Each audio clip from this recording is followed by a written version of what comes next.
Okay, good morning.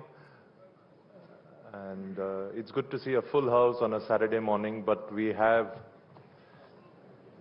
the most important person in the country right now as far as I'm concerned, right? The economy is on top of everyone's mind. And Mr. Sitharaman knows this better than anyone. When times are bad, everyone becomes an economist, right? So this room is full of economists. I've had lots of suggestions on what questions I should ask. But I want to start off by not looking back, but looking ahead, right? Because after all, the theme is conversations for a better tomorrow. The Prime Minister has articulated this intent of building India into a 5 trillion economy. So looking forward, what is your vision? What are the building blocks of this 5 trillion economy? If you could just tell us about that.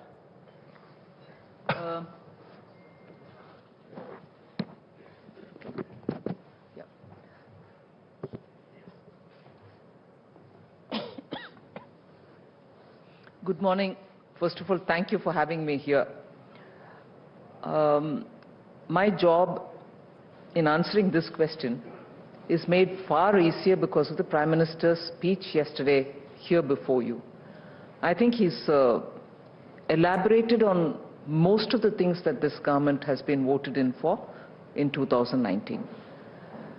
The vision has been expressed in very many different ways, but the 5 trillion is the one which gets repeatedly mentioned. But the vision is not really at the abstract macro level.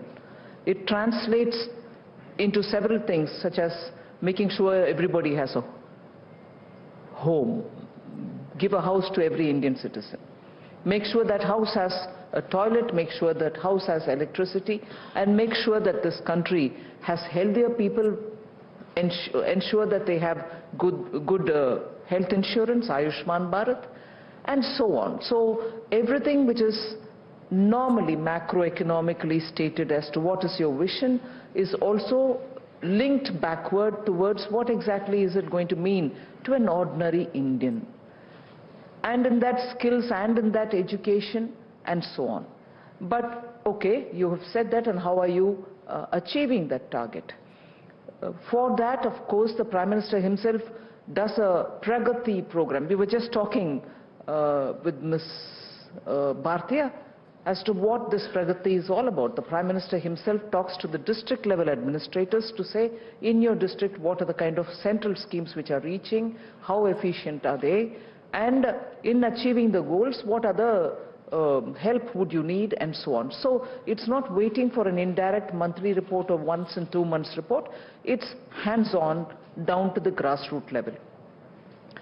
Now, if it is so micromanaged, you would think, are we losing out on the larger games of better commitment to environment, ensuring we use safer and environment-friendly electricity and so on, energy consumption of the country? Even on that, the commitments which have been made globally are being fulfilled because of the ways in which we have renewed our investment for such sectors, and underplaying definitely on the fossil fuel-based thing. So the building blocks are home, energy, environment, making sure skills and skills-driven jobs and so on. So for which you would say today, probably the private investment is not happening, so how would you do it? We've made repeated commitments, and this is also being very clearly monitored by most of us in the ministries, is public expenditure.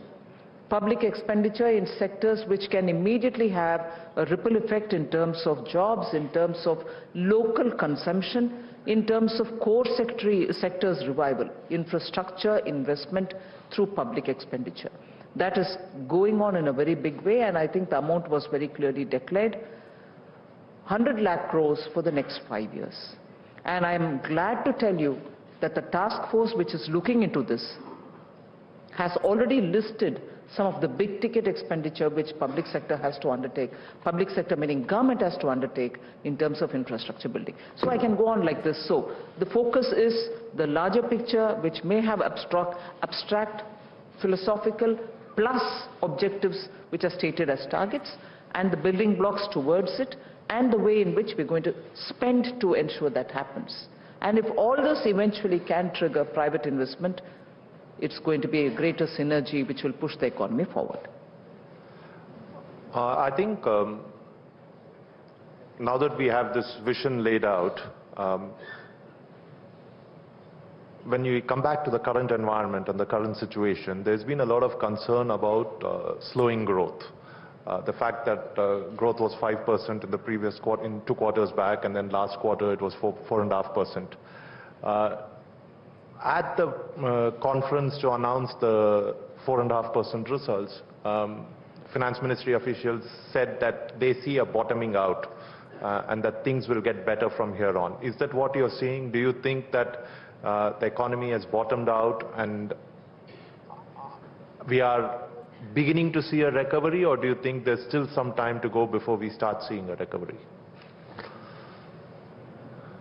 I like to believe that, and I like to believe that that's true of some sectors in specific. But in some other sectors, maybe they would want some more help. So I don't want that to lead me to a state of lull. I'll certainly not get influenced by that. If it happens, so be it, and I'll be happy for it. But I think my attention will be only on making sure more is done towards greater stimulus.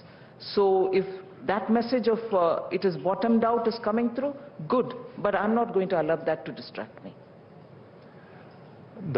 I'm glad you spoke about the stimulus, because clearly, right, I mean, while there's been lots of argument about the nature